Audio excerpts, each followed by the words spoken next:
L'on pensait déjà que c'était terminé le 30 mai dernier avec la publication par la FECAFOOT de la liste dite définitive du staff technique devant encadrer l'équipe nationale des Lions indomptables.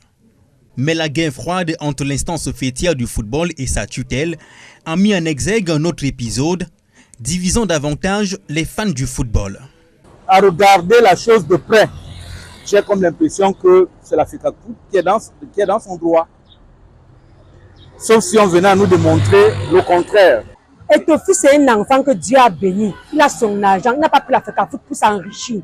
Il a pris pour redresser. Et c'est ça que les gens ne le veulent pas là-bas. On ne met pas le dans le fourri. Des supporters des Lions qui ne cachent pas leur motion de soutien envers la présidence de la FECAFOOT, dont le secrétariat dit bénéficier des hautes institutions du chef de l'État. Un argument pas vraiment logique pour le camp opposé. Ça m'éloigne de la logique gouvernementale. Je ne sais pas si la FECAFOOT est devenue aujourd'hui un membre du gouvernement pour recevoir les hautes instructions directement du président de la République. Je n'ai pas vu exactement la lettre qui accrédite la FECAFOOT d'utiliser les hautes instructions. Par contre, de l'autre côté, au niveau du ministre, on a vu quand même une autre qui est sur le net, chacun peut feuilleter et voir. Il y a un troisième camp, notamment celui de la société civile, qui décèle des enjeux hautement politiques dans cette affaire. Il demande l'arbitrage définitif de la magistrature suprême.